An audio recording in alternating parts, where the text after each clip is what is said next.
As the opioid crisis continues to wreak havoc across the United States and communities worldwide, we are bombarded with statistics. Statistics are important for understanding the crisis at a broad level, but they don't have the ability to color or provide gravity to an issue the way a story can. Today, I sit down with Michael Clune, a critically acclaimed writer and a professor of humanities who spent over a decade addicted to heroin. In his memoir, Whiteout, The Secret Life of Heroin, Michael paints the universe of a full-blown heroin addict. He doesn't talk about addiction, he pulls you into it. It's a book about pain and the journey of a man who sees himself clearly and doesn't look away. It's strange and unforgettable, honest and brutal. His description of what it was like the first time he got high cuts like a blade. In this conversation with Michael Clune, the faceless world of statistics takes a backseat to the story of a man who lived a double life between the streets of Baltimore and a college classroom. We dive into the memory disease of addiction, nodding off in row houses, encountering murderous religious freaks, what it was like the first time getting high, the tales of Funboy, the long road to recovery, and more. I hope this episode can offer you a deeper understanding,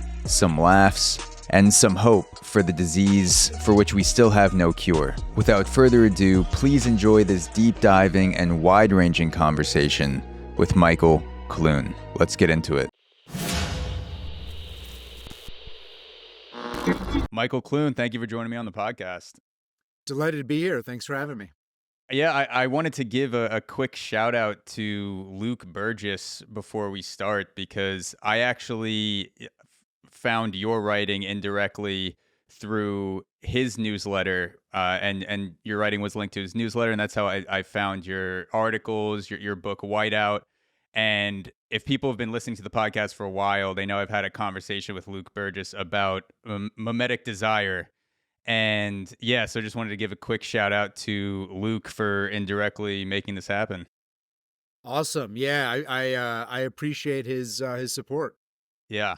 So your book Whiteout, you've said about it that I started writing Whiteout not to publish it at first, but as a means to understanding my own addiction.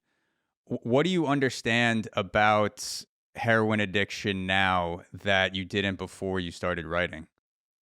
Yeah, it's a good question. So, yeah, I was a heroin addict throughout most of my 20s, and when you're on it, you just don't. You're like a zombie. You're sort of just doing whatever the drug and the disease tells you to do.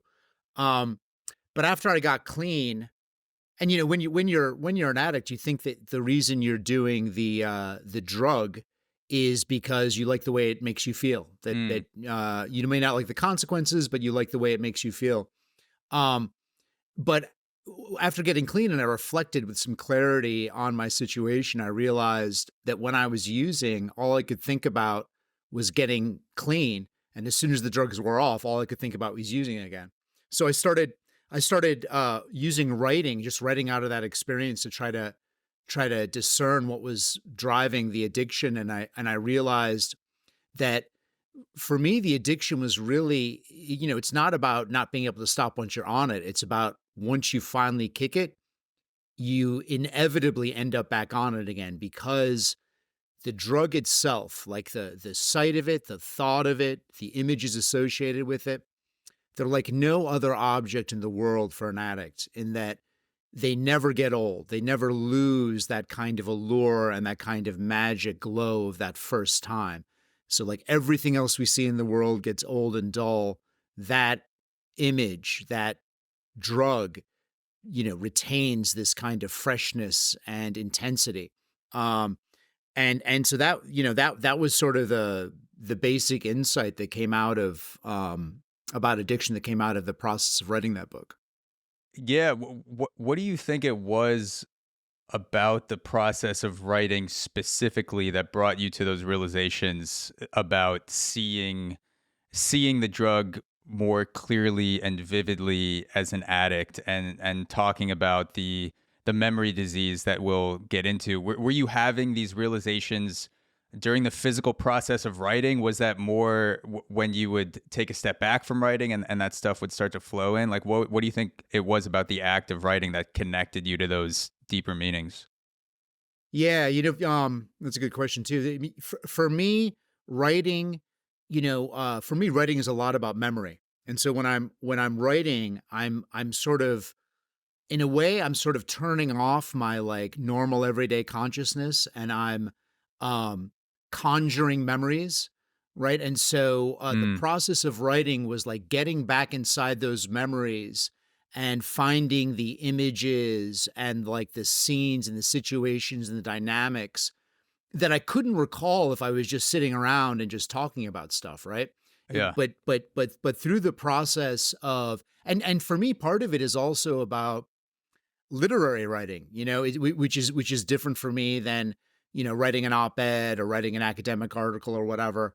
Um, as I'm writing, I'm trying to come up with images that will like connect my memory of those experiences with uh um turn them into a symbol or into an object that then allows me to see them from a different perspective.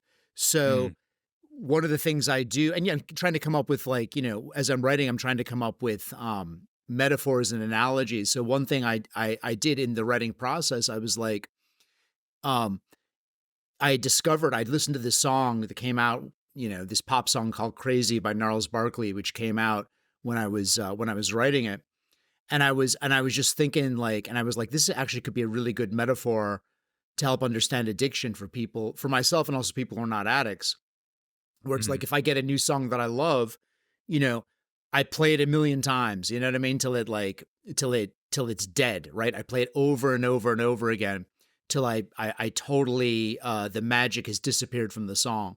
mm. And the difference with the addictive object is you want to get it over and over and over again, but that first time magic, like the first time I heard that song Crazy by Gnarls Barkley, like when I heard the song, it was like something beautiful and powerful, but I didn't know what it was. It had this kind of indistinctness or formlessness to it. And as I listened to it, that indistinctness resolved into like a pretty good memory of how the lyrics go, how the tune goes, what happens next, all that. And and then gradually the form became clearer and the feeling disappeared. Well, with the addictive object, it's almost like it always retains this kind of formless sense of infinite possibility, the same way a song does, a great song does the first time you hear it.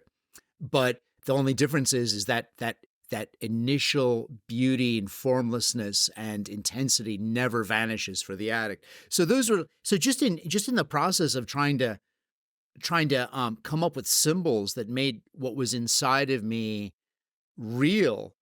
It's a process of coming to understand, of coming to get a different perspective on this particular condition.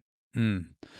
Do you think the symbol first approach with your writing, picking out a metaphor or having two symbols like the pop song and like the white tops, the heroin, and tying those together, did you think like that as an addict or before you were an addict, or do you think the fixation on symbolism and the paying attention to how the songs feel and how heroin feels, how, like the glow of it, the temperature of it, the touch of it. Do you think that came from your experience with addiction, or did you always feel like that?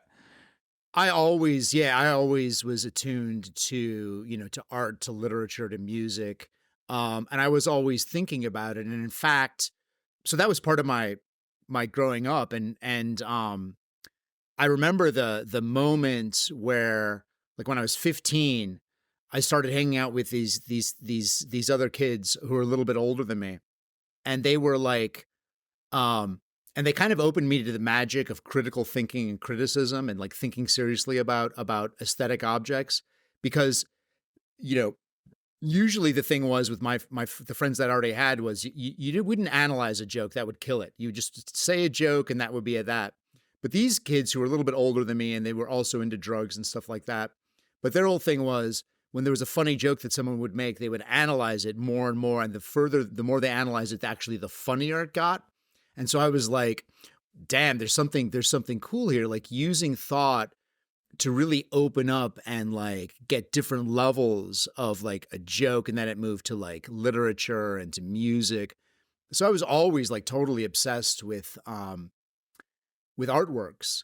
And in fact, one of the things that happened, or one of the sort of insights I had after I was writing about addiction, was the idea that a lot of artworks, and I would say this is to some extent true of my work as a writer, is we're imitating the addictive object in the sense that we're trying to create something that will retain its newness or surprise and freshness for a reader, over or through time. Like I feel like that's what ambitious art does. It tries to defeat time.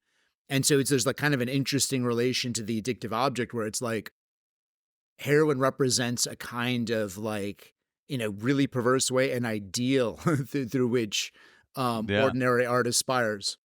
Yeah. No, and I feel like that's something that you're never going to get an honest opinion about from a drug program that you go through in school, or the just fill in the blank drug education program, that there is an idyllic part of doing drugs. There's a reason that people do the things they do. There's something that they're striving for, even if it is a trick, even if it's a trick that the drug is playing on them. There's still a very real thing that's there. And I wanted to say, with your experience with your friends at 15, you were having much deeper critical insights than I was with drugs at 15. My friends were like, let's see what happens if we smoke salvia and stare at a cookie jar. Let's see how long it takes until the cookie jar starts to talk to us.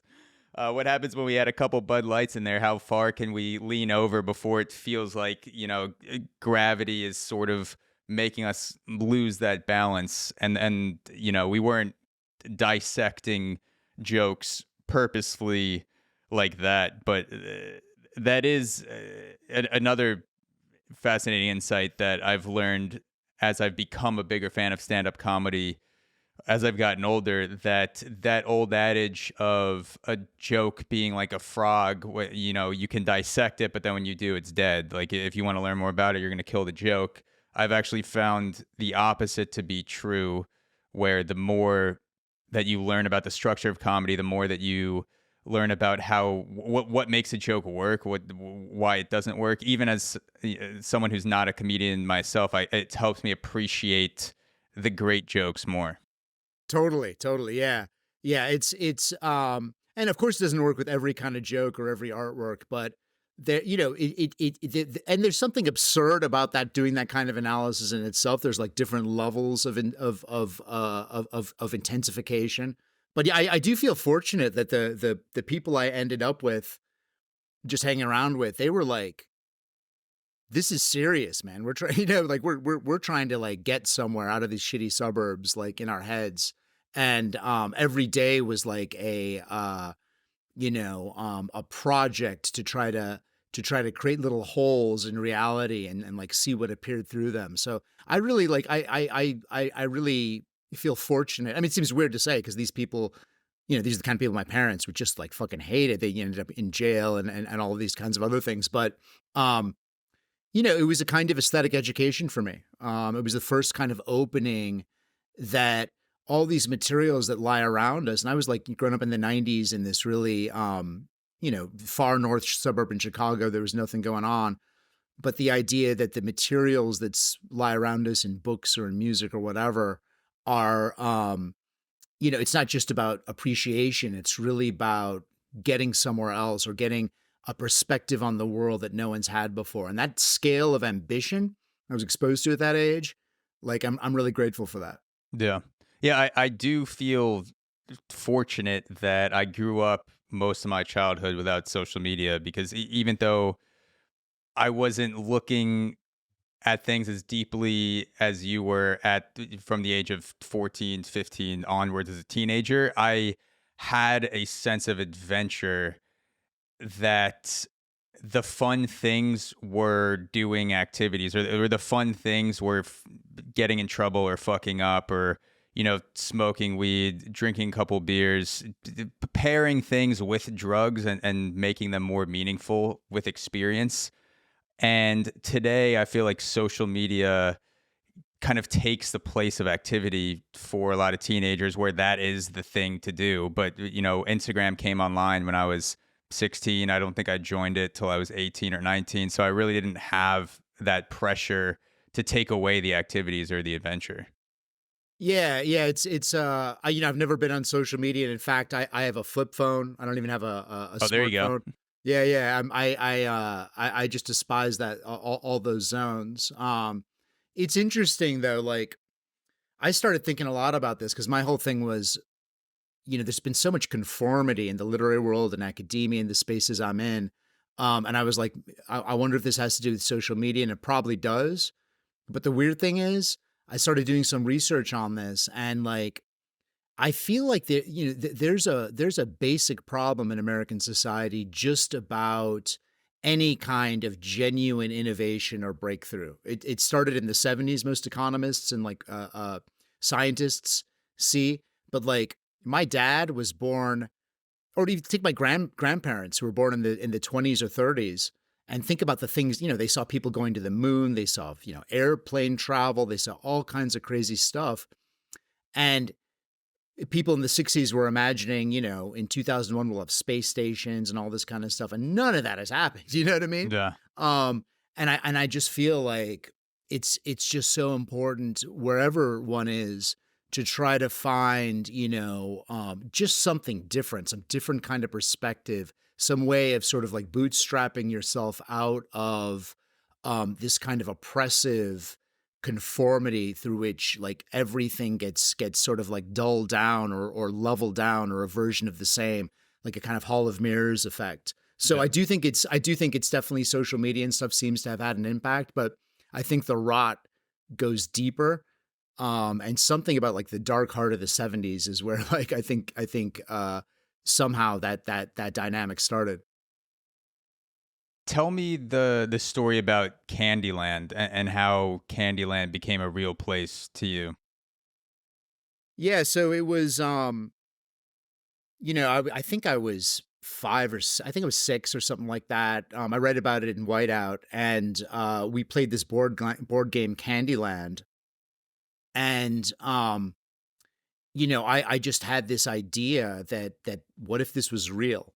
And then like, for me, even at that age, like I was living in imagination and fantasy a lot of the time, but I realized that a technology for making fantasy real is other people. You know what I mean? So I was like, I just started talking to my sister, or my little sister, and my little friends, and being like, Candyland is like, it's real, and I know exactly where it is. It's like one block beyond where we're usually allowed to go. We were only allowed to be on our block, and like there was one, if you go one block, there was like a big building, and like right around the corner, we could never go there. We could see the building, but we'd never turn the corner because we weren't allowed to.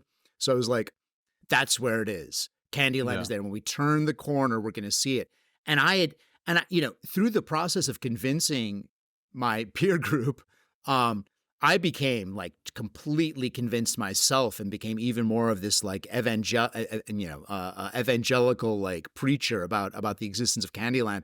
And we all went. Well, I'll never forget it. We all like decided one day we were going to break the parents' rules, and like go to this block and look around. And I remember like when we were about to turn the corner, totally believing it was like if I believe it enough and these other people believe it too, it's really going to happen. And that moment, like just before we turned the corner, was like this like amazingly like beautiful moment of possibility. And then there was nothing, you know what I mean? Just more of the ordinary world. And the funny thing is, there was like an 8-year-old who got convinced, and he was like riding a bike, and like, and immediately after there's nothing there, I immediately switched, and I was like, oh, I got you, you know what I mean? I got you guys. But I was crying inside, you know? Yeah, playing both sides of it just to emotionally hedge your bets. But yeah, Exactly. so you essentially tricked yourself into believing that Candyland was real by convincing the other people around you, and then the more you convinced those people, your friends, that fed the monster that was Candyland. Yeah, yeah, definitely. It was like it's like a feedback loop. And for a long time then, my relationships with friends and with girlfriends with others, I saw it not as a kind of reality check on fantasy or imagination, but as a means of making fantasy real or Yeah. creating a space in the world. So yeah, yeah. You've written about going to NA in the book Narcotics Anonymous, and what you're saying is making me think. And I've never been to a meeting, but I was just wondering if the sponsor sponsee relationship, if part of the reason why it works like that is because by helping someone else be clean, or convincing them that like this is the right thing, almost like the clean is their Candyland, like you can get there eventually. Is that part of what convinces you to also stay clean and stay sober? Does that have this a similar sort of feedback loop? Definitely. Yeah, definitely. I mean, in a way, that's the basis of 12-step programs, is just the activity of trying to help someone else has this transformative effect on myself. You know what I mean? Like when I put myself, I might, early on, I might feel like, I don't know about this clean lifestyle, and I'm bored or whatever I might be going through. But I put myself in the situation of seeing someone who's suffering and trying to, carry that message of recovery to them. It's it transforms me. It's like by performing that, I get in contact. It makes it realer to me. Um, and yeah, it's been a funny thing because like in the literary world, a lot of people were like the part of that book that people liked the book. It got a lot of praise and stuff in New Yorker and places like that. But the part of the book that people were like most resistant to was the recovery part. You know what I mean? It was like that was something that there was that and so the 10th anniversary edition came out last year.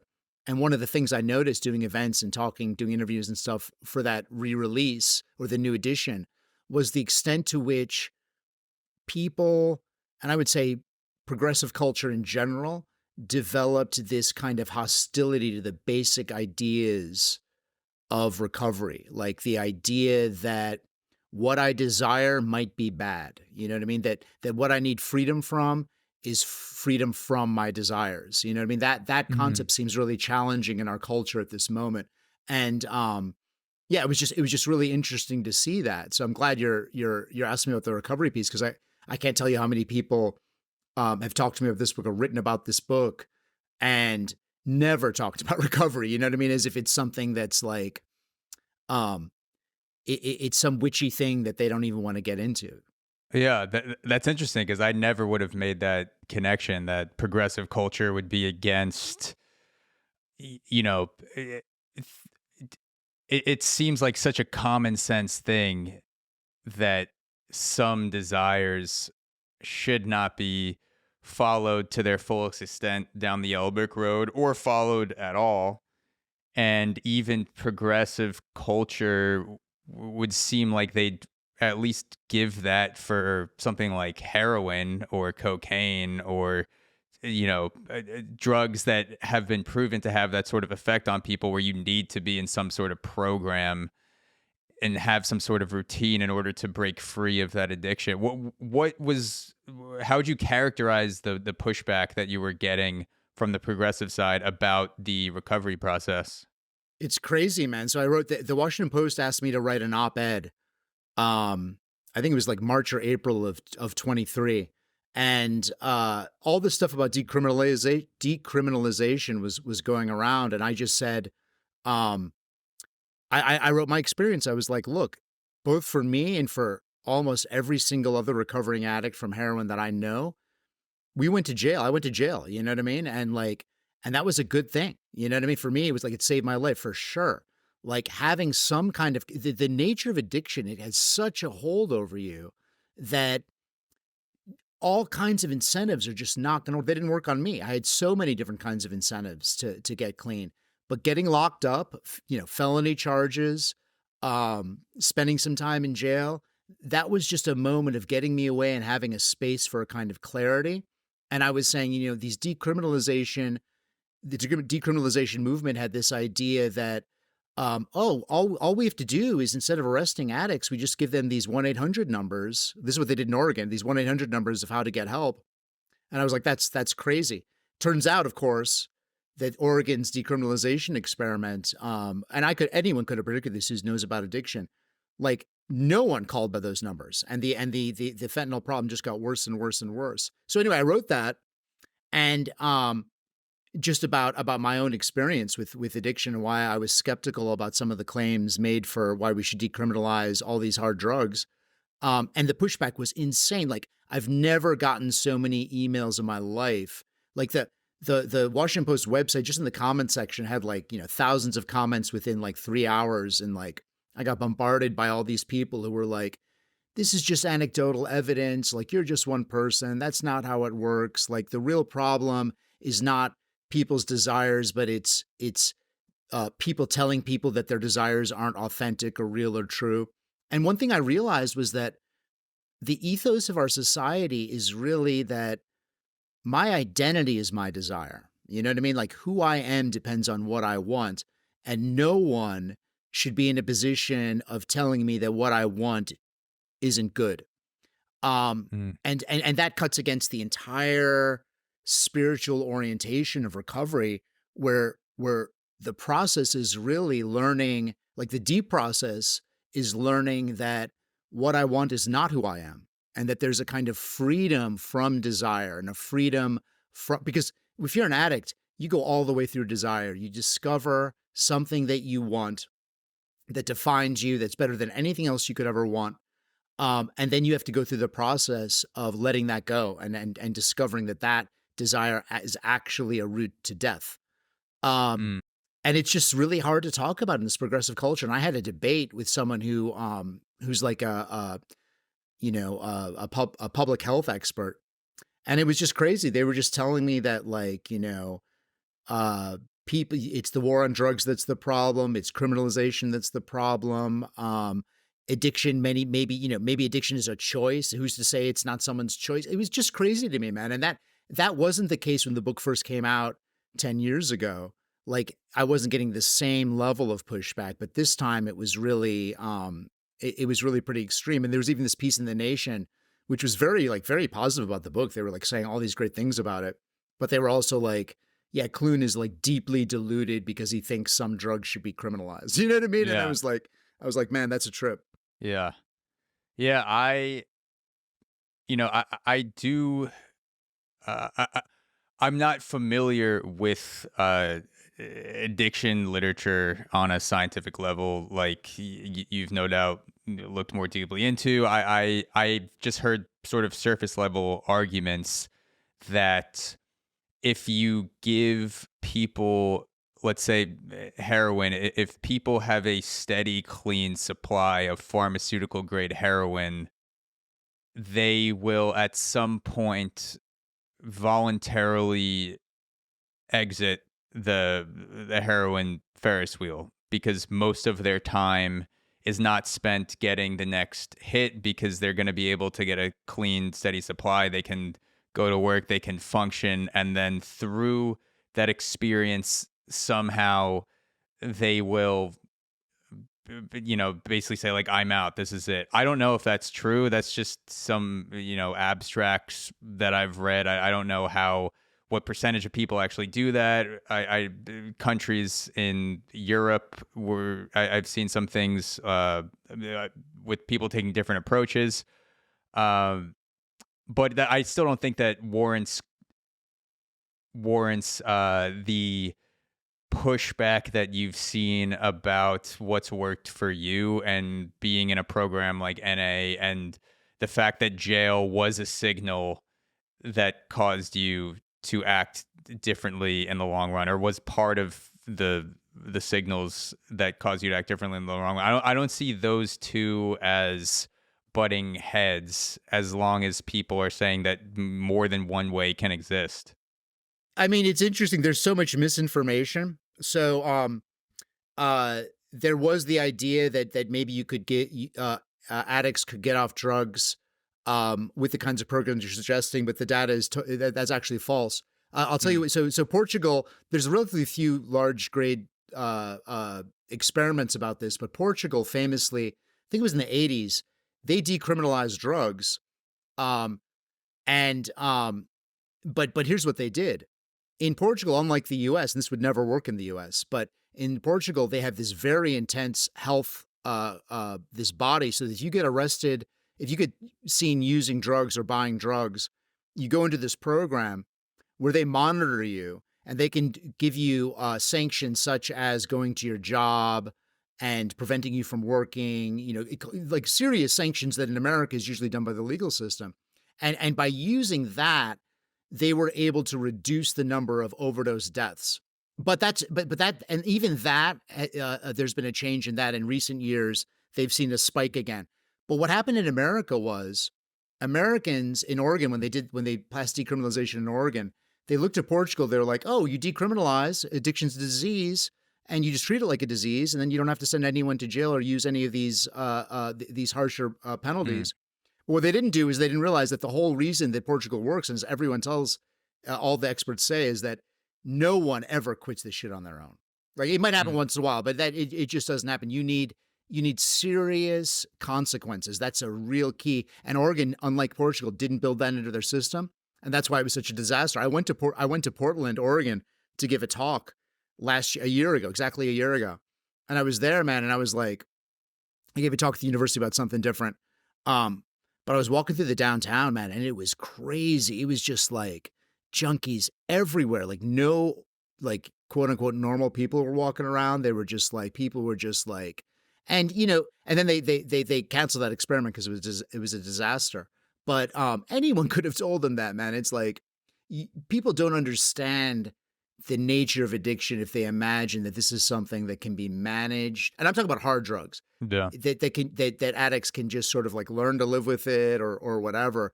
And the spiritual part of that is like it's really a transformation. It's like a basic reorientation to the nature of the self that is required to to find a new way of life. You know what I mean? Yeah. Yeah. I I don't know how someone would venture to reorientate themselves completely on their own and also being addicted to something like heroin. I totally agree. That seems like a near impossible task. You might have some outliers that will occasionally jump ship and go on to live a healthy, fulfilling life. But for most people, it just does not seem like a realistic option. Yeah, yeah, it isn't. And the research suggests that it takes about 8 years for people to get clean from when they start. Now, more people get clean than you think. I think there's around a 2/3 chance, but it takes about 8 years. It usually involves encounters with law enforcement and so forth. Like they've done a bunch of studies on it. And the basic, and here's another piece why I think people are resistant to the reality about addiction is that Americans really don't like problems that do not have solutions. You know what I mean? Like addiction is not a problem with an easy solution, right? Like it just isn't. It's not that kind of problem. It is a very deep problem that engages features of our mind that are have evolutionary functions. Um, and there's just no easy public solution to it. People at one point thought, oh, the thing is, we can just have a just say no campaign. You know what I mean? And like really lock everyone up. That didn't work. Then people were like, well, let's try decriminalizing it and lock no one up. That didn't work. It's really a hard problem, and it presents our society with the fact that some issues we confront do not have easy solutions and don't have solutions that make everyone or maybe even anyone super happy. Like I'm not at all happy about a criminal justice system, which is all kinds of inequities and like locks up all these. I witnessed police brutality when I was locked up. It was in Chicago. I was locked up in Baltimore. I was locked up in a bunch of places. I saw police brutality all the time. That shit's horrible. But at the same time, I feel like that addiction's the kind of thing that you need some serious consequence. So it's just like, it's one of those problems that there's no easy solution to. And I think that's part of why so many people who contacted me in the wake of this Washington Post thing I did were like, you're wrong. There's a simple way to solve this and you're just not seeing it. You know what I mean? Yeah. Yeah, I remember when that whole simple addiction is the choice narrative dissolved for me, because I was fed something similar when I was in school that, if you have enough discipline, you have enough willpower, you're not a bad kid, like quote unquote bad kid, you're not going to become addicted to drugs. And then I went on to play baseball in college. I knew a lot of people who were way more disciplined than me, were way harder workers than me, came from a decent family background like I did. And then they would go and get an ACL surgery and develop a pill problem. Or, a lacrosse player that I knew would get addicted to pills, and then the prescription runs out and then they're looking for heroin. And it's not uh obviously was not a willpower problem. It was not a discipline problem. And I don't know why I was able to try cocaine or take prescription pills and not feel the desire to continue doing that in the same way. It wasn't like my parents when I was younger were like, all right, you're going to do coke for the first time as a junior in college. Just remember, like, it's only a weekend thing. Like, take weeks and months off. Like, you got to have that. Like, they weren't like no one was telling me this. I just had like some sort of probably genetic slash environmental combination of shit tingling in my body that for whatever reason, I just had a feeling that this probably was not the answer. And then people that worked harder than me, that were much smarter than me, for whatever reason, that did not have the same effect on them, and they went on to become deeply addicted. So like the whole addiction as a choice thing dissolved pretty quickly for me between the ages of like 18 and 23. Yeah, yeah, it's total. It's yeah. I read about in the book this sort of experiment I did with one of my friends, Dave, when I was an addict, and like he wanted to try heroin, so he's like I gave him some, and this is before I was like a hardcore junkie, but I was on the way, and he was like, you know what? The next morning he was like, I was like, what'd you think? Wasn't it the best thing ever? He's like, it was all right, but I kind of like threw up a lot and it kind of sucked. And so I did this experiment. The next time we did it, I had him while he was on it, I had him write down in a notebook how he was feeling when he was on it. And he was like, oh, this is the best thing ever. This is amazing. And then the next morning, he woke up and then he was throwing up and he felt terrible the next morning. He's like, fuck that shit. I'm not doing that shit again. And I was like, but look what you wrote last night. And he looked at it and he was like, yeah, but it's not worth the consequences. And what I realized then is that that's why I call it a memory disease. It's like some people like Dave, they do the drug, they understand the feeling, but they put it in the context of their rest of their lives, and like they're just like, hey, it's all right, but it's just not worth the trade-off. Whereas for someone like me, all I can remember is what it was like when I was on Yeah. it. All I can remember. And like to this day, and I've been clean for 22 years, to this day, it's important for me to use artificial means of keeping the memory of the reality of addiction alive. That's why I go to meetings, so I can hear people who are coming off the streets and shit talk about their experiences. Because if I close my eyes and just think about drugs, what I think about still is that phantom first time. You know what I'm saying? Mm. And that memory failure, that memory glitch, is something that some people have and some people don't. Now, there's probably a genetic component to it because it tends to run in families and so forth. But even so, it's mysterious what triggers it. And, most people will do even extremely hard drugs and never have a problem. Like you described your own experience. That's the case for most people.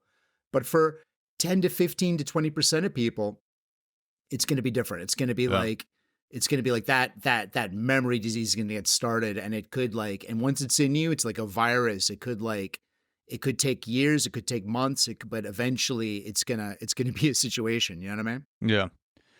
What was it like the first time doing heroin? Um, Yeah, I mean, and you know, it happened on a roof in Soho in New York, and you know, my friends gave it to me, and it was like as soon as it happened, I was just as soon as it came on, I was just like, all my problems have been solved. You know what I mean? Like this is it. And I remember watching the clouds dissolving in the sky and just feeling like, and the other thing was I felt like invulnerable, you know, in the sense that now I've solved the problem of having any feeling I don't want to have again in my life. You know what I mean? Like that was really Yeah. my thought. And like, of course, that's a super bad thought to be having, you know, Oh, with yeah. that you can predict right there what's going to end up happening. But yeah, and then it was just like you know, and I can remember, and I read about that in the book. I remember every like feature of that evening, every particle of like every molecule of you know that was there because it's become like sort of enshrined as a kind of idol in my memory. Um, yeah, so it was like a super intense and powerful and transformative experience. Um and yeah, that was the start. Did you feel the sensations crystallizing in that moment and the memories crystallizing in that moment, or was it something that you realized when you woke up the next day? It was something that it took a long time to realize that the extent to which that experience was changing my whole relationship to reality and to myself. It was like it was almost like all my memories and all my capacity to imagine the future that heroin feeling or zone sort of like seeped into all of that, and every good thing became a mirror of that experience. And so yeah, and it just became impossible to escape it. And a little while later, and I started trying to kick it pretty soon. You know, it wasn't, you know, pretty soon. Because here's the thing that people need to understand about addiction: the feeling of using heroin goes away very fast. Like that great feeling that you have the first few times or whatever, that does not last. Eventually, it's just this. The feeling you get is just this heavy, dull deadness. Um, but Mm, the problem is that then once you tried, again, as I said, the minute this was the reality of addiction for me. The minute I took the drug and it came on, I started thinking, this kind of sucks. I need to get off this. And I would write and leave around my apartment these big notes that said, get clean, like tomorrow, never again, and all this shit. And then I would wake up in the morning, the dope would be gone, and I would see those notes and I would just throw them in the trash and race out to you know, steal or rob or yeah. whatever to get money to cop. And so the feeling itself doesn't last. It sucks, but the memory of the first time and the idea, the beyond rationality idea that that feeling still does exist somewhere. It exists in these little white topped vials of dope, and it's still there. That's absolutely irresistible for an addict. There's just no resistance, no matter. And I went to like I think 12 different detox centers. It's always back. So when you would write those notes that you described in the book, you'd say you'd write yourself quit dope. I think also my life matters. You would write those while you were high that night and then wake up and the reverse feeling would kick in. Do you think you were really trying to get yourself to quit when you were writing those notes, or was it more like an exercise to try to prove something to yourself, if that makes sense? Like you're the type of person who would want to get off it, or did you really feel like, no, I'm writing this, and like when I see this tomorrow morning, I'm gonna fucking do it, and it just never happened? Oh yeah, no, it was the latter. Yeah, it was like I had a very clear insight that like everything good in my life was being destroyed and that this was a poison. And not only that, but the feeling wasn't even that great. That's really the kicker, you know what I mean?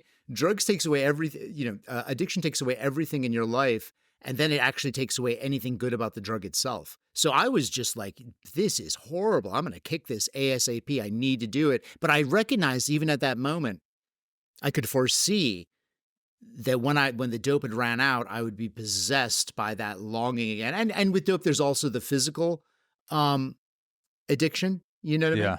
Yeah, the But withdrawals. the withdrawal and so forth, which Yeah. actually isn't that bad. People make a big deal out of that. That's not the big key to it. But I knew that once I had a feeling that once I got up, I'd be sucked back into this shit again. But uh, and so I would try to create strategies in that moment with the self I knew would be confronting me in the morning by like writing big notes or like, um, and eventually it got to the point where what I would do is I would get my money while I was high, gather up the money because there was detoxes that would give you buprenorphine, which is now known as Suboxone. At that time, Mm. it wasn't legal for doctors to give it to you, but you could go to a clinic, give them $150, and they would give you like a week. They put you on the Suboxone program for a week. And so I would do that. I'd get all my money and I'd go there, give them the money. So I didn't have any money left. And then like get on the Suboxone program as a way of like trying to force myself into it. And then Mm. and sometimes that lasted a week. One time I was even clean for 3 months. But every road when you're an addict leads back before recovery leads back to the drug. There's just no escape. Yeah. And there was another drug you would take that made it impossible to get high. What like they would drop it in your mouth, it sounded like in a vial, and then for 24 hours or whatever, you wouldn't be able to feel opioids. Yeah. It's called Revia, and Mm.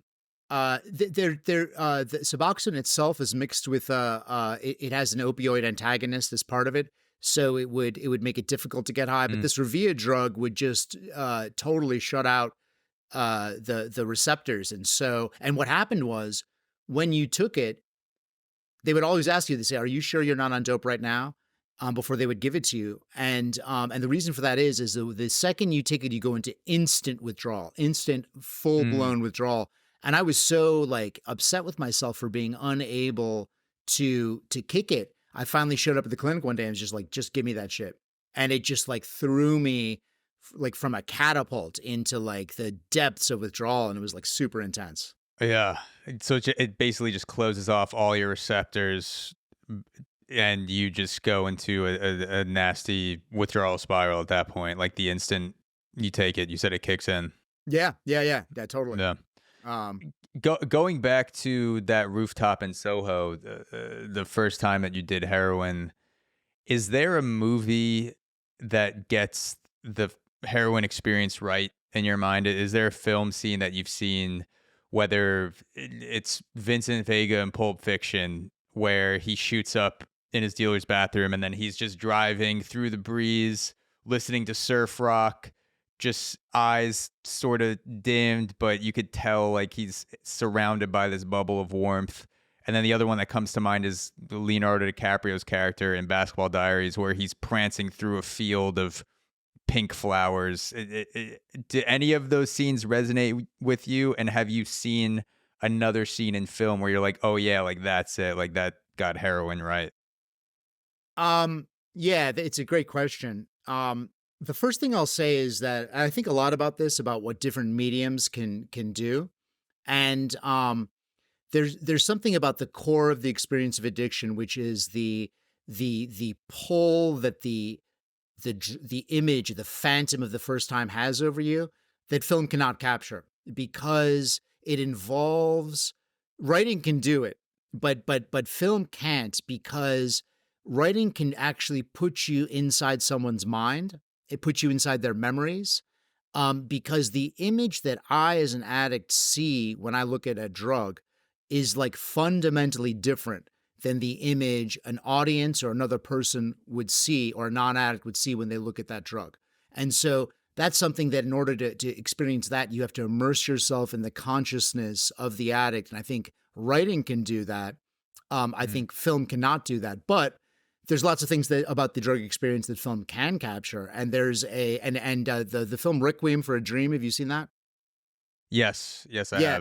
have. There's a scene there where they get high and then the camera goes dark and all you hear is their laughter. It's just one little moment, but that captures, to me, that's like a moment of just capturing the abyss of addiction, like just laughter in the dark, just like this super destructive and dark kind of moment. That really lingered with me. But yeah, like I said, in terms of actually evoking the core experience of addiction. Film, I don't think, can do that. What is memory disease? Um, so it's and I I told you I originally wrote you mentioned I originally wrote this book not as something to publish but as something to Mm, learn about addiction. And um after I came up with the theory, I ended up collaborating with some neuroscientists, and we published some of it in this journal, Behavioral and Brain Sciences. And I did some other work. So it's a real theory that I have about it, which is uh addiction is, again, less about what the drug does when you take it and more about, for the addict, the way the drug, or what people, with the technical term would be the cues associated with the drug, how you perceive those. And for the addict, like normally for our lives, like you're sitting in some sort of room that I imagine you've been in a lot, right? yeah.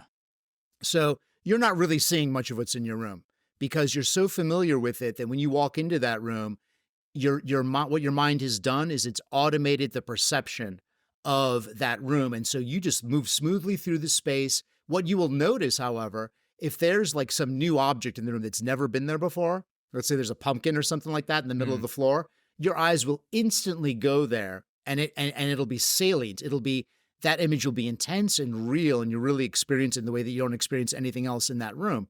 Okay. So that's just how human perception works. There's good evolutionary reasons for that. But for the addict, there is a kind of glitch in the mechanism by which objects become habituated and become assimilated into the background. And for the cues associated with the addictive object, they have this never fading intensity and salience whereby they always kind of glow. They have this kind of energy and intensity that nothing else has. And so, to give you an example, I used to be a cigarette smoker. And mm, if you and I were sitting together at a table and you were to like drop a pack of cigarettes on the table, my eyes, even though I've seen cigarette packs a billion times, it would be like my eyes would go to it. That cigarette pack would have a kind of intensity just as a perceptual object that nothing else had. It would be immune to memory in this. And furthermore, I wouldn't remember. What wouldn't come to mind is all the reasons I quit smoking, the hacking cough, the nasty smell, all the rest of that. All that would come to mind was the awesomeness of this object and the beauty of this object. mm. And that's why I call it the memory disease. And originally I was going to call the book, when I finally got around to publishing it, I wanted to call it the memory disease. And then people were like, people think it's about Alzheimer's or whatever. So I had to try Yeah. to drop it, but yeah. Yeah. So you gave the example of the pumpkin appearing in the room that I've been in a million times. So to me, I walk in, I see that pumpkin, it's new. Every time after I walk into the room, I habituate to that a little bit more and more until eventually I don't really notice it anymore. To an addict, the drug is kind of like seeing that pumpkin for the first time every time Yes. and not being able to imagine a time where the pumpkin wasn't as bright or surreal as when they first experienced it. Does that would that Exactly. be Yep. That's correct to exactly right. say? Yeah. Yep. And Yeah, that's why it's like, when I got clean, people, and you have to quit all drugs. But, um, people were like, well, is it hard being around family members or parties or whatever people are drinking? And that was never hard for me.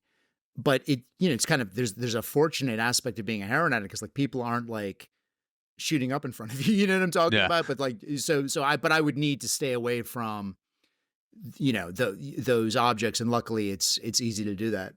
yeah. I wonder what the evolutionary biological reason would be for such a large percentage of the population. I think you said 15 or 18% of people will be addicted at some point in their life. It's a huge number of people. There must be some sort of evolutionary mechanism that was beneficial back in the day to be immune to habituation. And I off the top of my head, I don't know what that is. And you may have looked into it, but that seems like it could be a fascinating deep dive to get into that. Yeah, it's and I should say about the percentages. Don't quote me on that. I actually feel it might be closer to 10%, but there's a fuzziness Yeah. about defining it. But at any rate, Still a huge number. it's a Yeah. huge number. Yeah, the evolutionary piece is interesting. And I've read some of it. Some people speculate that there's some features of addiction that made it selected. So for example, one thing you know about addicts is they're unbelievably persistent and they like get up and go. Like people have this idea of addicts that they're like lazy or whatever. It's like no, dude. Yeah. I was like, a hustler. I was like getting up and like getting out of bed and getting ahead every day, man. And the idea is that something like that, if you're thinking about it, that kind of thing attaching to food or something else, the kind of incredible persistence and the drive to go out and get that may have been adaptive at some point in our evolutionary past, but no one really knows. It could just as easily just be a kind of some kind of weird malfunction or bad thing that just gets passed down because oftentimes people could reproduce before the negative effects of addiction ruin their lives. And I come from Mm. Ireland. I was born in Ireland. My family's Irish. And in Ireland, you've had alcoholism, for a very long time. And it's just a kind of cultural, it's a biological thing, but it also affects the culture. And that's just the way it is. And sometimes I say that I'm grateful that I got hooked on dope relatively early in my life because I could because I was an alcoholic before I got into dope, I believe. And I can easily imagine like other, people in my extended family just continuing to drink in an alcoholic way and it not really actually killing me until I was maybe in my 50s or 60s. Mm. But it would just be a long wasted life. Whereas the gift of, if you want to call it that, of getting on dope is that I was brought to a point where there's like no question of any kind of functionality in any way with this shit. And so it was like by getting off it, I kind of got off that train early at the age of 26, as opposed to if it was alcohol, it might have been like decades later. Yeah.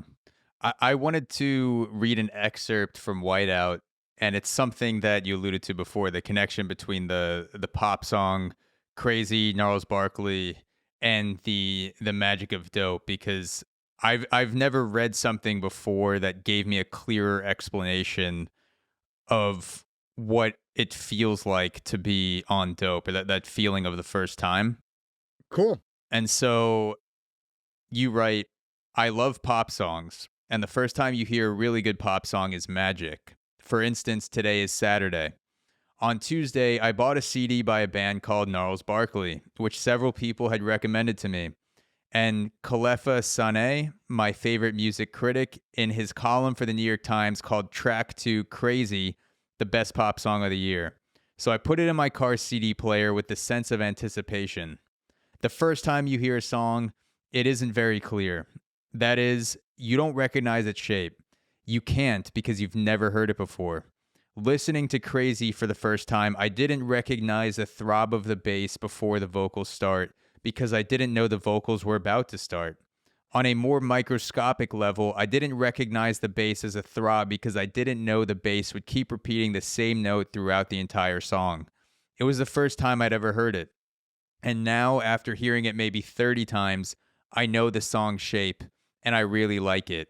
It's just an amazing, perfectly crafted pop song. I recommend it to everyone I know, but the magic has vanished. The song shape is very clear to me now. If you played 3 seconds of it, I'd be able to identify it. This clear, perfect song stands where the magic used to be. The song is still there, but the magic is not. This is not what happens with dope. This is not what junkies mean when they say, quote, the first time is magic. Just the opposite. The first time magic evaporates from crazy. The first time magic burrows deeper and deeper into the white tops. It sinks into the molecules of the dope. The first time you do it, the magic isn't so strong. But as time goes on, it gets stronger. With Crazy, I lost the magic as the song got clearer. With Dope, the magic got so strong, I couldn't see the dope.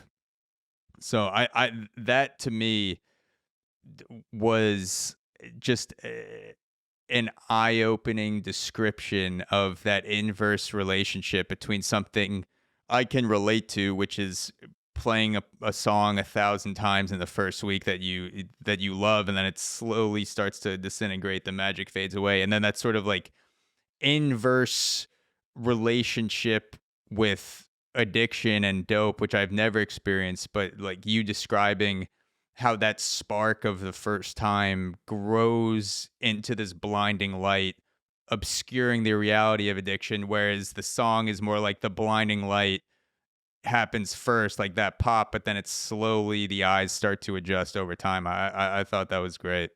Thanks a lot. Yeah, I appreciate that. Yeah. It Yeah. oh no, go ahead. I don't want to No, cut you no, off. I was, yeah, I remember, yeah, I remember hearing that song and just thinking that this could be a way to sort of evoke that basic logic, which I mean, and in part the whole writing of the book was really, like I said, I was trying to understand it, um, and then make it in some sense available to people who didn't have that experience. So, I appreciate that that worked for you. Yeah. Let's take a break and then I'm gonna come back in with Funboy because I want to talk about him for a bit. Cool, cool. Tell me about Funboy. Yeah, Funboy, he was this guy who, I moved to Baltimore to go to grad school at Johns Hopkins, and I didn't have, and to me, it was like a good thing that I moved to Baltimore because like my connections I knew with dope and stuff were in New York, and Chicago and places, and I didn't know anyone in Baltimore. And this was at a time when my addiction was still forming, and so I wasn't like strung out.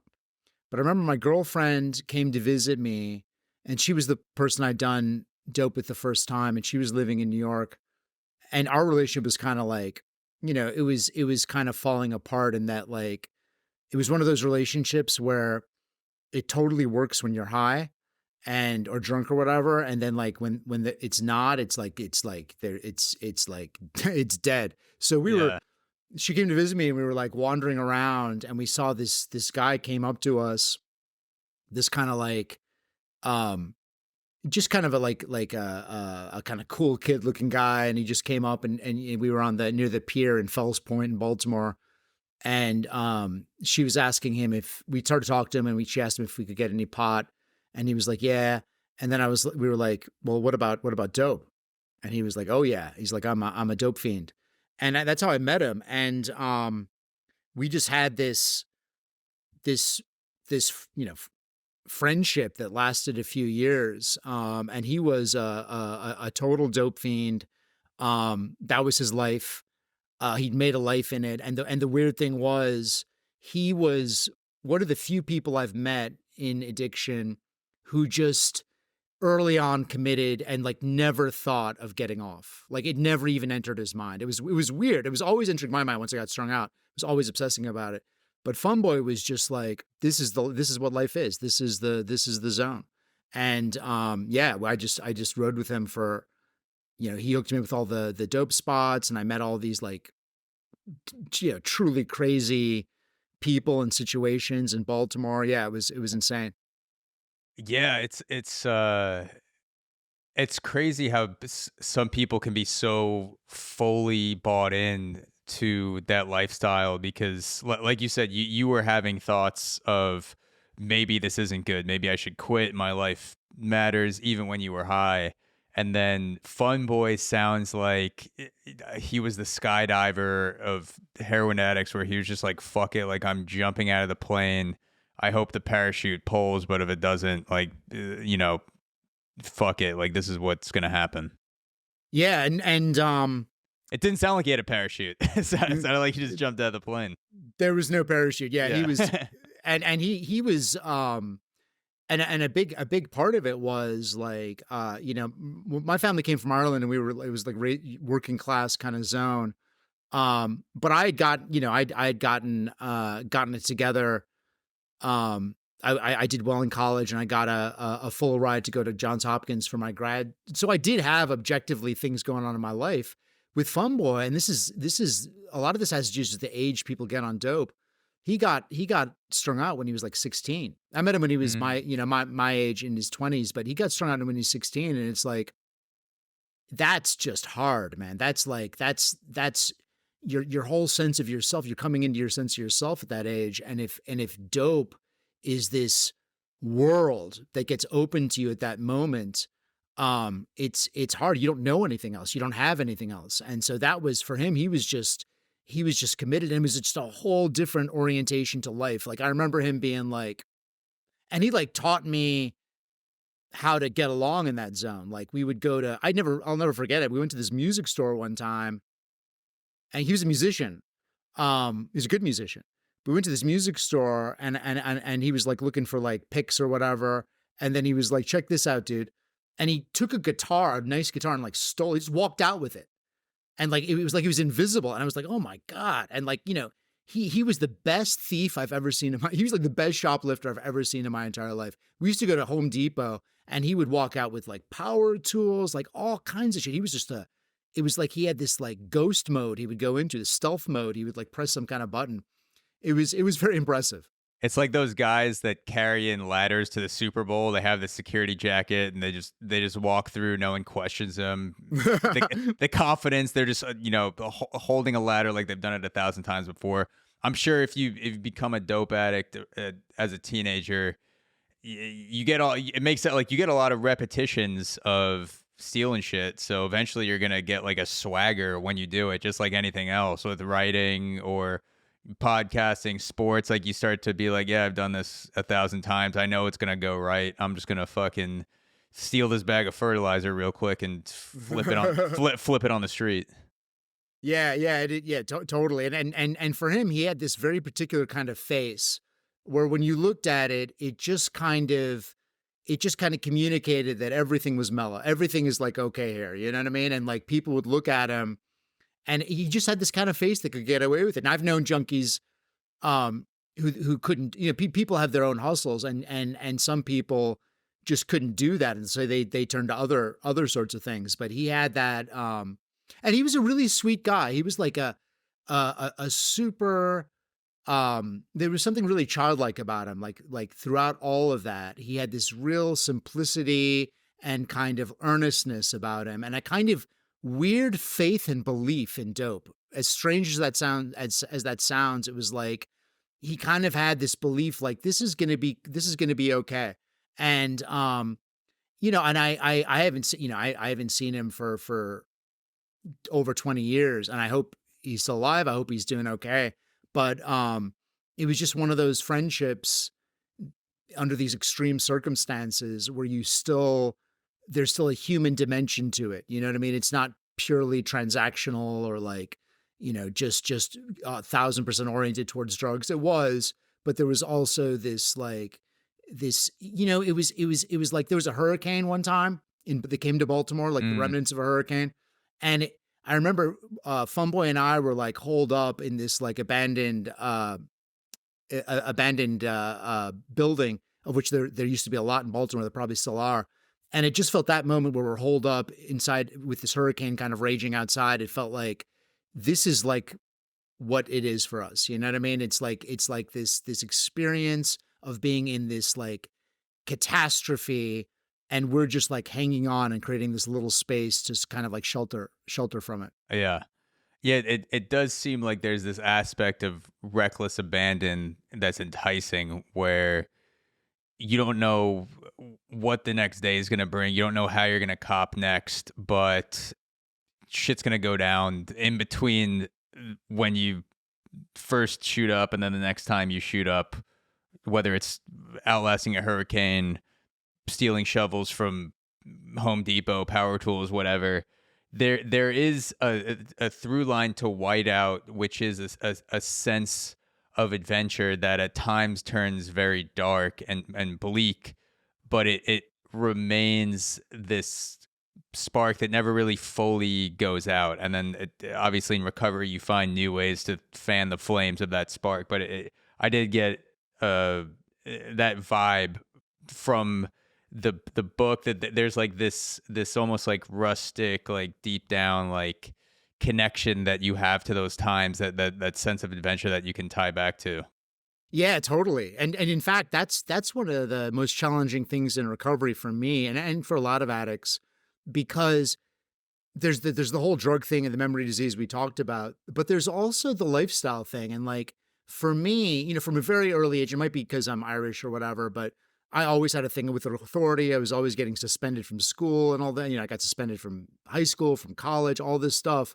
Um, and there just seemed something like rebellious and badass about like doing all this stuff and living this double life, and like, you know, the guns, all that was like, was this kind of lifestyle that felt like a kind of piracy, a kind of like, a kind of exteriority with respect to the ordinary quotidian world that was like very alluring. And getting clean, you know, like there, first of all, there's a huge amount of comfort of not having to worry about the cops and all that kind of stuff. But yeah, there definitely was a feeling of like, wow, I was on this like mission or this adventure every day. And it was like, it gave you a purpose. You never sat around bored. You were always like, I know exactly what I'm going to do. And it's this like risky secret kind of, like Yeah. adventure. Yeah, for real. That's real. And coming to terms with living a new kind of life, it took some adjustment. Like now I look around, I'm like, um, you know, upper middle class or whatever, and like, a professor, and like, drive a nice car. I have a wife and kid. I'm super normal. And sometimes from within that, I'm like, whoa, how did this Yeah. happen? And like feel a little bit uncomfortable still with that kind of zone. Yeah. But yeah, no, that's true. Yeah, and you use very adventurous terms to describe the blanket that heroin gives you walking around in public. I think you called it an astronaut suit, or and a suit of armor, and kind of went back and forth between those two things. And I mean, if you're a knight in armor, you're an astronaut. Like that's the fucking epitome of the adventurous lifestyle. Yeah, yeah, exactly. And with the knight in armor, the astronaut thing, like it's that invulnerability I was talking about earlier. Yeah. It's like it's like ordinarily we have all these different feelings and we can't control our feelings. You know what I mean? Like we're vulnerable to the world. Well, with dope, you're invulnerable. You're like, this thing, at least for a while, this thing will give me the feeling that I want, and I can walk around in that, and like nothing can touch me. You could arrest me, you could cut me, you could like, whatever could happen to me. But if I've got that armor on, like I just don't care. And I remember going to jail and just feeling like, surrounded by like, gangbangers and stuff like this, and just feeling fine with it because I still have a little bit of dope, you know what I mean, hidden in my, Yeah. between my toes or whatever. And like, um, just feeling like, everything is cool, and it's insane and totally false, from any kind of big picture. But I do remember that and feeling like this is some kind of medieval lifestyle projected onto the, or Yeah. futuristic lifestyle projected into like, circa 2000 Baltimore. Yeah. Time traveling through white tops. Yep, totally. So we mentioned stand-up comedy before, and I don't know if you saw John Mulaney's recent special where he talks about going to rehab, being addicted to coke, Xanax, a few other things. But he was doing the podcast rounds when he was promoting that special, and one of the things that he said about his addiction, John Mulaney, he says, I finally got the right balance. One pocket all Coke, one pocket all Xanax. And I was like, I've done it. I've reached equilibrium. Did you ever have a moment like that during your addiction where you were like, I've figured it out? Like I've got the formula, the scales, I've weighed everything. Like I've got the exact right amount. Like I'm just gonna ride this out. And in that moment you thought, this is it. Like I'm never gonna have to change this. Oh, totally. Yeah. Yeah. And yeah, that absolutely. And for me, it was dope. And it was like, and the other thing was, the thing about it is, um, if I was able to get I remember going to Ireland one time to visit my grandmother on the airplane, and they used to have these allergy pills where they were capsules, and you could you could open them and dump out the powder that was in the capsules from the allergy medicine and put heroin in there, which I did for a whole bottle worth. And I remember looking at that bottle and just feeling like, they're not going to check this. You know what I mean? I'm going to get Yeah. this through. And I'm looking right now at this bottle. I'm looking at perfect immunity, perfect invulnerability for as far as I can see. And I was like, this is the best. And of course, what happened was, like, the third day I'm in Ireland, I'm there for like a week. The third day, it's all gone. You know what I'm talking Yeah. about? I done it all up. And so it was like, Yeah. so there was always this feeling like, I've got this balance, what he described as this balance or this equilibrium. And then I've got just enough more that I can like project it into the future a little bit, Yeah. far enough into the future that it's beyond how far I can imagine, which would be about 24 hours. So if it was 24 hours of stuff in me, like, I'm good to go. You know what I Yeah. mean? Yeah. Yeah, that makes sense. There was another comedian, Mitch Hedberg, that famously went on Stern 12 days before he died of an overdose. And he was also doing heroin. And he said to Stern, I've got it under control. I just use it for the creative side of things. Did you write and create on heroin, or was it purely just an escape from all things work, creative?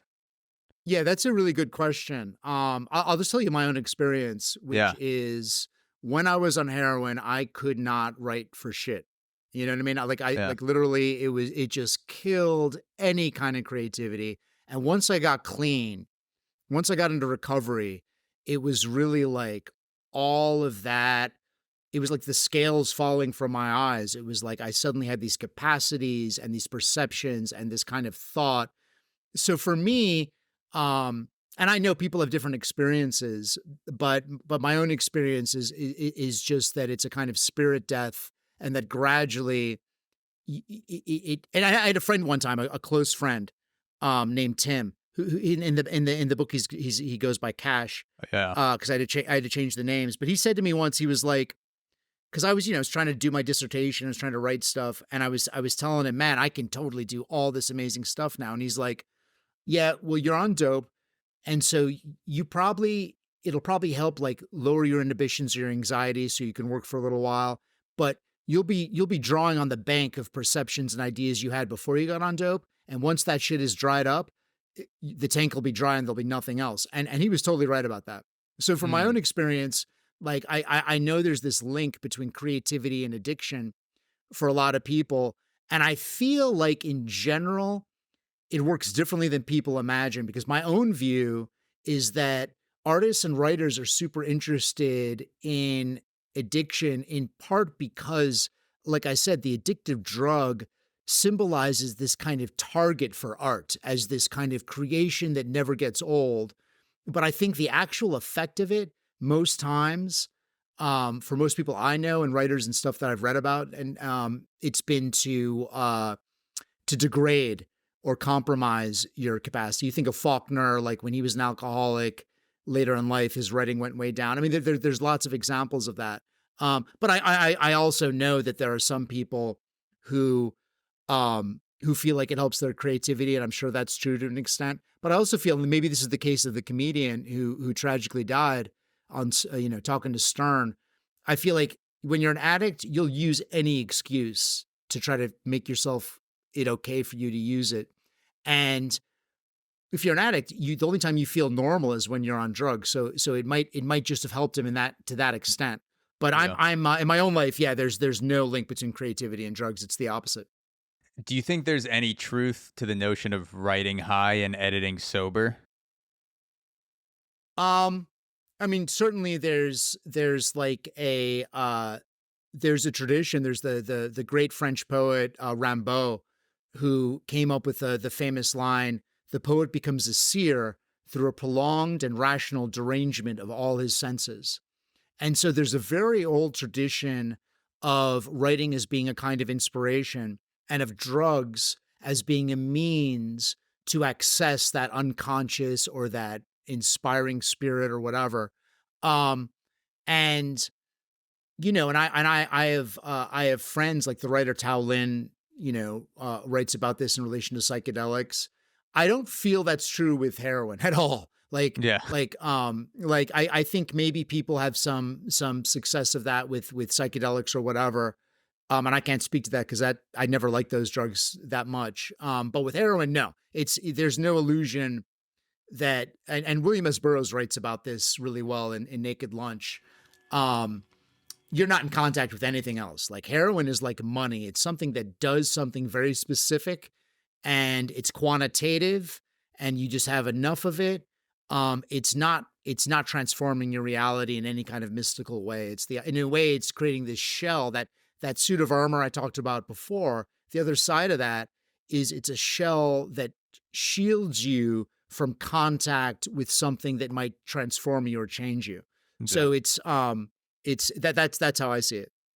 Yeah, that's interesting because going back to the comedy, I do hear a lot of stand-up comedians who are addicts talk about how even when they were addicted, they would do whatever they could to not be high on stage because they felt like their sense of humor zapped when they were high. That it just there was zero connection to the audience. They felt more confident going on stage, but then they couldn't explore the funny in the same way that they could sober. That any sort of like the thing that worked in their brain of like I'm gonna be the snake going towards the apple of like I'll make this joke work, like that just completely disappeared high. So that what you were saying, that wall, that suit of armor that kind of disconnects you from the world, it made me think of that relationship I've heard comedians talk about with humor and being high. That makes a lot of sense to me. Yeah, that totally resonates because 5 years ago I had this really terrible tooth extraction that turned into a nightmare. So they gave me Percocet, and I followed this protocol where I gave my wife the Percocet and I only took it. I stopped taking it while I was still in pain and all this kind of stuff. But even when I was on it, like I was sitting next to my wife watching a show, and ordinarily all the little threads of awareness and connection and attunement to the other person that we have in normal life, all those threads just got cut, and it was like I was sitting like I had no connection. You know what I mean? And it Yeah. was really amazing because and so I can, and for me that's art too, that's writing. It's like you're in a condition of receptivity. Like you're creating, but you're also, like the poet John Keats calls it, negative capability. You have an openness. You have like these thousand little minute attunements and connections and adjustments that are constantly happening just below the surface. And so much of art comes from that, at least in my experience. And it sounds like the comedians you're describing have a similar experience. And dope just severs that shit. You know what I Yeah. mean? How did you get clean? Um, So I was last time I got arrested. I was arrested with for felony possession in the projects on the west side of Chicago, and um, they locked me up.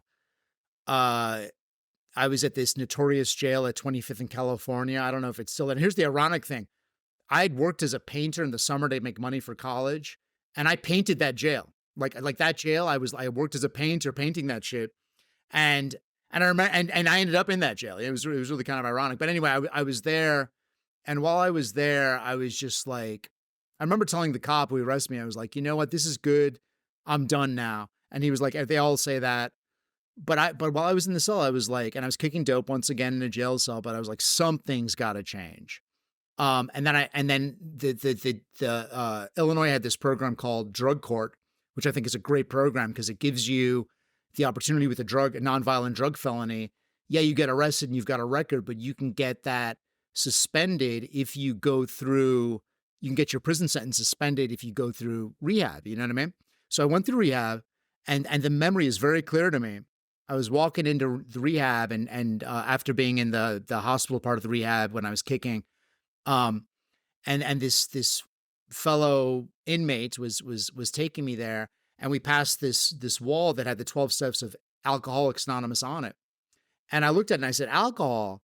I was like, I don't have a problem with alcohol. Are they going to tell me I got to stop drinking? And he's Yeah. like, yeah, they are. And at that moment, I was like, fuck it. I can't keep doing this. I'm going to do whatever they tell me to do.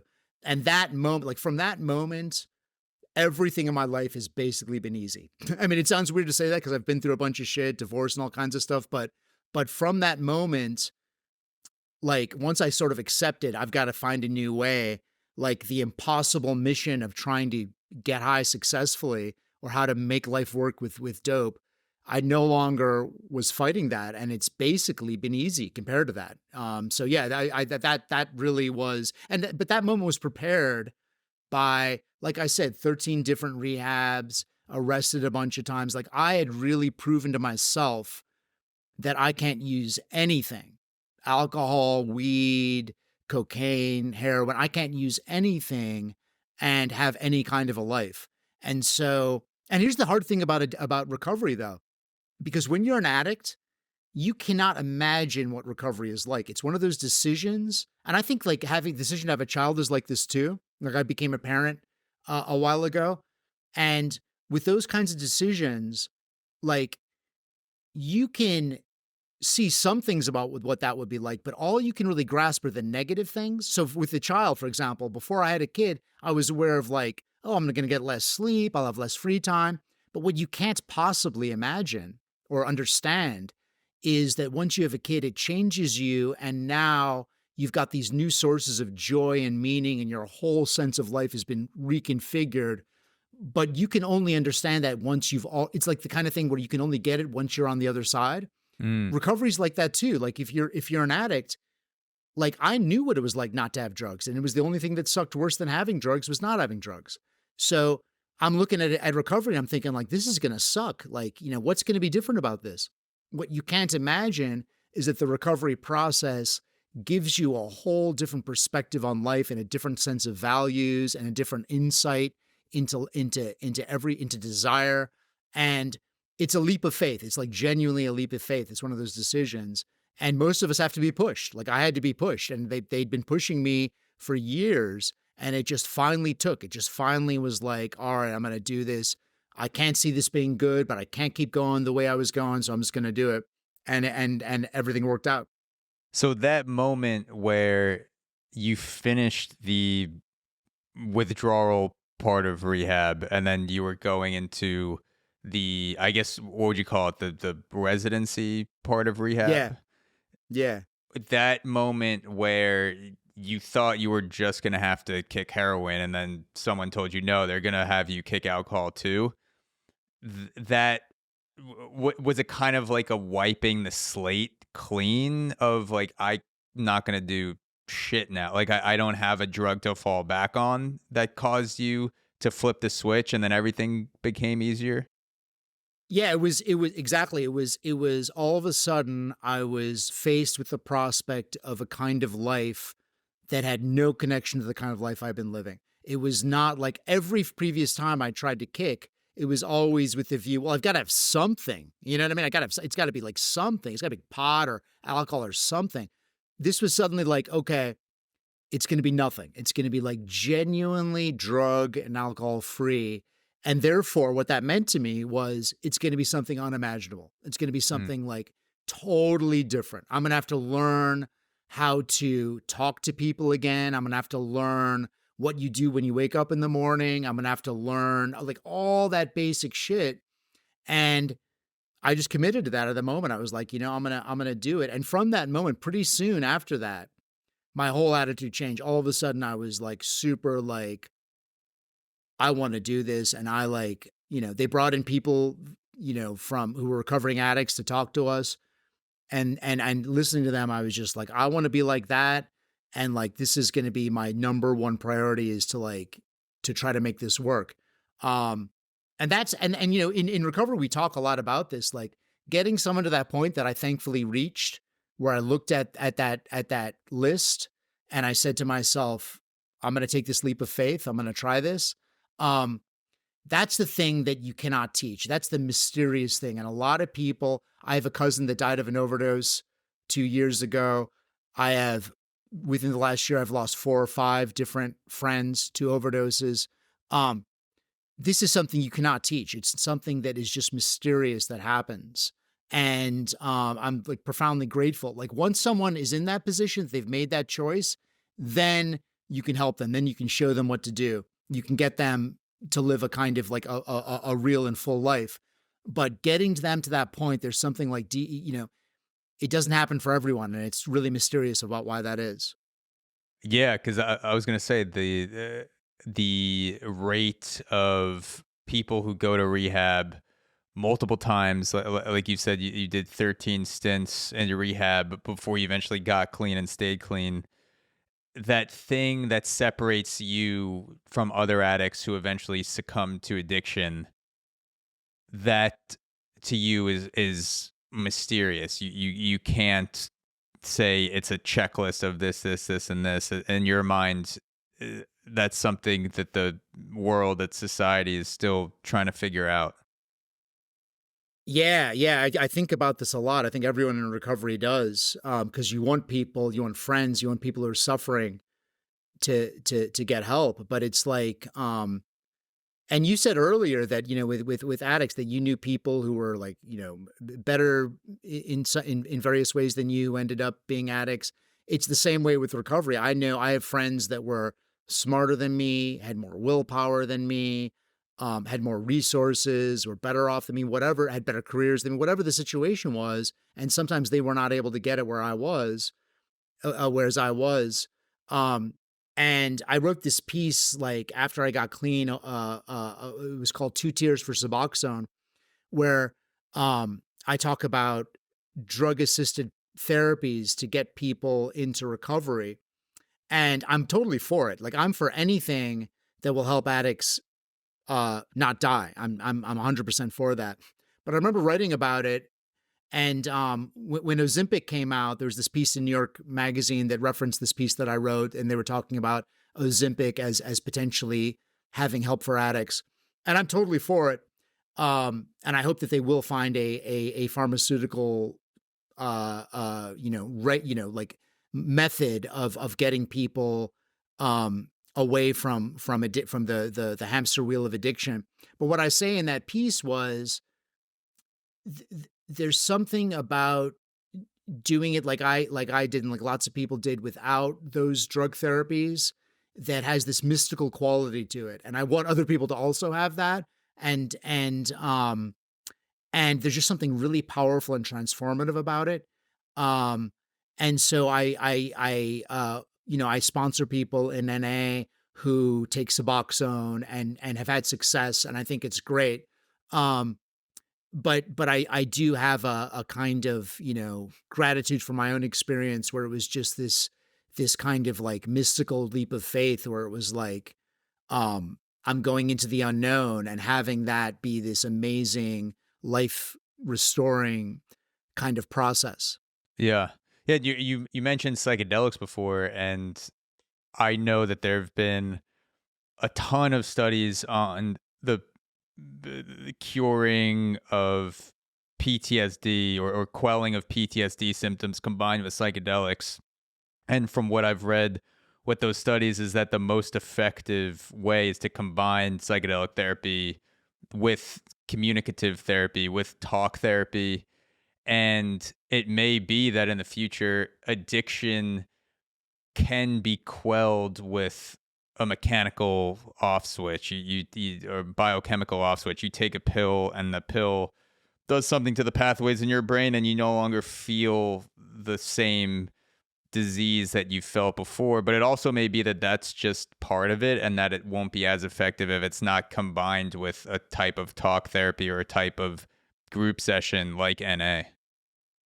Yeah, yeah, and you're absolutely right. The people that have the most success are people who combine Suboxone or whatever else it is with NA and therapy and everything else, because it really is a holistic disease. It's a disease, the memory disease. It affects memory is really basic to us. It affects every part of us, and so it needs a really kind of holistic approach right now. Yeah, and of course the possibility and the hope is that there will be a solution that will somehow work in a way that it'll just turn off the addictive propensity in people. But right now that's not where we're at. Yeah. And it's, yeah, that yeah, so yeah. What are the biggest misconceptions that non-addicts have about addiction? Um, I would say one of the biggest misconceptions is that it is a choice, right? And the way I think non-addicts process it is they think, um, well, the difference between me, like you talked about cocaine, right? You did Yeah. cocaine, you were like, It's good, but then whatever." Like the difference between me, like the normal person and the addict, is like, well, I did cocaine or alcohol or whatever, and I like it, but this guy must really like it. You know what I mean? He must Yeah. really, really like it. So there's a neuroscientist named Kent Berridge, and he did these experiments with mice. And the upshot of it is he draws a distinction between liking and wanting. So um you might like having a beer once in a while or whatever, right? And the addict might like the feeling of having a beer or having heroin, right? But the addictive piece is not liking it, it's wanting it. And the wanting, and Mm. there's a mismatch between what you want and what you get. That is why we talk about it as disease rather than like a bad choice. And so people need, people have a hard time because we all have desires, we all do things that change our mood and so forth. And they have a hard time understanding that the difference between me, the normal person, and the addict is that there's a fundamental glitch or breakdown or pathology in the structure of desire and the structure of relating to the addictive object that gives it makes it a totally different thing that is actually unimaginable or I wouldn't say Yeah. unimaginable, but like very difficult for the non-addict to imagine. Yeah. Yeah. That liking versus wanting. I've thought about it a decent amount over the years why I haven't become addicted to certain drugs that I've watched other people become addicted to. And the things that come to mind have to do with the like versus one. And again, I don't know where this comes from, genetic, environmental, probably both. But I just remember that if I had a weekend where I went on a bender, I woke up and I thought, if I do this too much, it's going to ruin it for me. And I want to experience the feeling I just had on a weekend 6 months from now. I don't want it. I don't want to ruin this drug with addiction. Don't know where that comes from. My parents didn't teach me that. They weren't like, don't become addicted to drugs because that's going to ruin the drug for you. They were, no parent would ever, you know, would probably say that to their kids to like preserve the feeling of a drug to teach them how to do that. Didn't learn that in school. And then another thing I remember feeling is maybe this comes from growing up in the Catholic church, going to Catholic high school, but a deeply Puritan aspect of I earned this hangover and now I have to sit with it. And instead of doing more drugs, I'm going to go burn myself in the sauna and just suffer. And this is going to be my Sunday or Monday or whenever the bender was over. And I don't know where that comes from either. Maybe sports, maybe Catholic guilt. I don't fucking know. The best guess is mine. And then the third thing that comes to mind is I started doing this when I moved to New York. Like I would almost tell myself that this weekend, if I'm going on a bender, just like a night that I knew was going to turn into drugs and be more crazy, that like this wasn't me. Like there's a version, I would almost like compartmentalize a version of me for a night, and then I'd be like, all right, this like that was someone else. Now I'm going back to the real me, and that was like a drug vacation version of me. So those three things that come up when I think about the things that kept me, like this sort of mental frameworks that I sort of worked with loosely to explore the world of drugs without becoming addicted to them. And again, I'm sure a lot of it is genetic. Like if I had different biochemistry, I'm sure a lot of those wouldn't work. Like it doesn't matter how hard I want to punish myself the next day. If I reacted differently to certain drugs, it's not going to make a difference. So those are just some of the things I thought about, and what you were saying, the like versus want, made me kind of connect to those.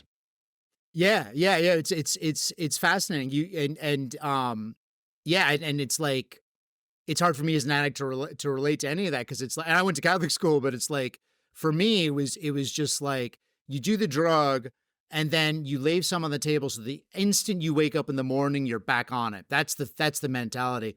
There was a great I read a great piece a while ago. I think it was an N+1, this magazine, about by a gambling addict.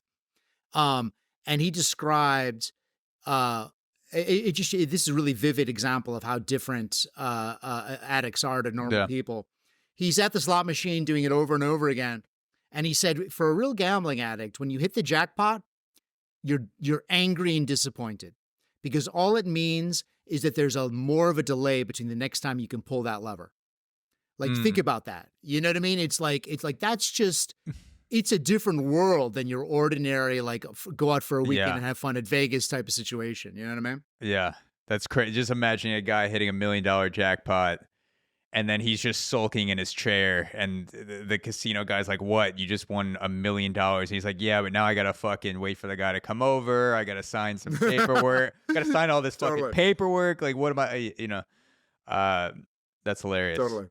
Um, you drew a very interesting connection with between meditation and the darkness that you feel, the insubstantiality that you feel in the throes of addiction. And I just wanted to read what you said about that. You said one of the really deep, weird experiences of addiction is you feel the insubstantiality of the self in a literal, visceral way.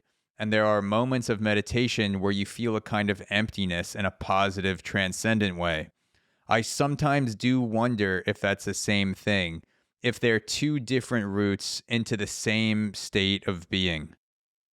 Do you still feel that those two things, that meditation and that sort of like extracting of the self that you feel during addiction, are interconnected? Yeah, definitely. Definitely. Uh, yeah, in all kinds of ways. I feel like addiction, what it puts you through, as horrible as it puts you in contact with some really intense realities about the self. And one of those is, once you've gone and seen the thing you most desire in the world turn on you, right? Um, you just have a different relationship to desire, for one thing, right? So, in a spiritual way. But what I was talking about there was this weird feeling I had, this mystical feeling in addiction, that death was really not different than life. That the difference between life and death was not a big difference. It was just like walking from one part of the room to the other. It's really hard to explain. It's just this feeling that I sometimes had in addiction. And when I Yeah. started meditating, there's this Buddhist saying that we die and are reborn like 60,000 times every second, which is just one of these tripped out Zen sayings. But for me, it was like, in meditation, the sense of emptiness, the sense of like everything that I think is real and solid dissolving, and this kind of spaciousness opening out from that moment. Um, that in a real way is in a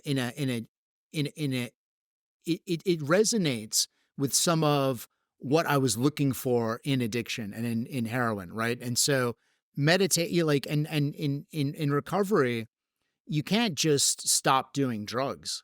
You've got to take the drive that led you there. Um, that kind of just belief, if you want to put it that way, that there's some secret to the self and some secret to the world that can be unlocked. You have to find new ways of channeling that and opening that up. And for me, meditation throughout my recovery has been a real way of getting in touch with that, and also just watching the self dissolve. Yeah. Um, I have a quote that opens the book by this Zen philosopher Dogen, who says, "To study the self is to forget the self, and to forget the self is to be enlightened by everything." And that process of seeing everything that I want and am dissolve in addiction, and having it be, on the one hand, this totally horrible feeling of abandonment and emptiness, um, but also this weirdly mystical, like, kind of excitement, rediscovering that in meditation and seeing my thoughts like move away from me, my desires like dissolve. Like, again, it's hard to talk about because I think there's something like mystical about it. Yeah. But that's definitely a practice where the same kinds of things, basic deep drives that animated me in addiction, I still work with, just in a different Yeah. way. That's also a hell of an ad for a meditation app. You could say, yeah. Look, you could. There are two ways to get there. You could either go through the throes of a horrific heroin addiction, or you could download this app with code meditate20 or whatever the fuck you want to put in there. Do you think you would have survived heroin in today's fentanyl world, fentanyl epidemic? That's a great question. And I'll give you an example. So we used to say back in, like, 15 years ago in recovery, 10 years ago, if someone came in and they were like starting, as many do, to question whether they're really an addict, people would often say to them, well, go try it, go see, go out there, use and see what happens. You know what I mean? And if you end up in a jackpot again, you're an addict. And the reason we'd say that to people is because with addicts, we're like super hard headed. Like, the only thing you can really learn from is experience. You know what I mean? Mm. Hitting your head against that wall like over and over again. And that's a powerful learning, process. But now you cannot say that to people anymore. You can't say that because, and the reason for that is people go out there and they're fucking dead. You know what I mean? The Yeah. first time they pick it up, like it's a totally different world. There was not fentanyl around. I mean, it was around, but it's just not anything like it is now. And I'd overdosed. That was always a risk and a serious problem. But now the unpredictability of it, not knowing what you're getting, the strength of it, the level of overdoses is just so tragic and insane. And yeah, I have no idea, but my guess is, the way I had to learn was try and fail over and over again. With fentanyl, your runway for doing that can be super, super short. It's just a whole different world. Yeah, it's in everything now. I've seen stories of people dying from it with street Adderall, like, study party drugs you never think fentanyl would be in. Cocaine, heroin. It seems like anything that touches the street also touches fentanyl at this point, that you run the risk of it. It's totally crazy. That's been, I mean, it's a plague, you know what I mean? And like I said, I was in Portland and I was walking around and everyone was smoking fentanyl, something that an alien practice to me. And just watching the ubiquity of it, yeah, it was really sad. And I don't know, I don't know what you do with that. I think that, and that's where I sort of fall back on, like, you got to get this shit off the street. You know what I mean? At a Yeah. certain point, you got to play hardball with something like that. Yeah. To end off, what would be your advice for people who have someone close to them, whether it's a family member, close friend, who is struggling from addiction? And like we've talked about on this episode, addiction spans a huge spectrum. You're multiple. You can be at many different stages of addiction. But is there some sort of general piece of advice you can give to someone that knows someone close to them who is an addict that can help direct them towards a more fulfilling path and eventually get clean? Yeah, that's such a good question. Such a hard question. All you can really do is, provide them with, like, the resources, like the rehab numbers, educate them about the different medications available and so forth. And then you kind of have to cut them off. Because when I was an addict, like, there's nothing you can say to me. Like, I heard it all. I'm not even listening. I'm not even taking it in.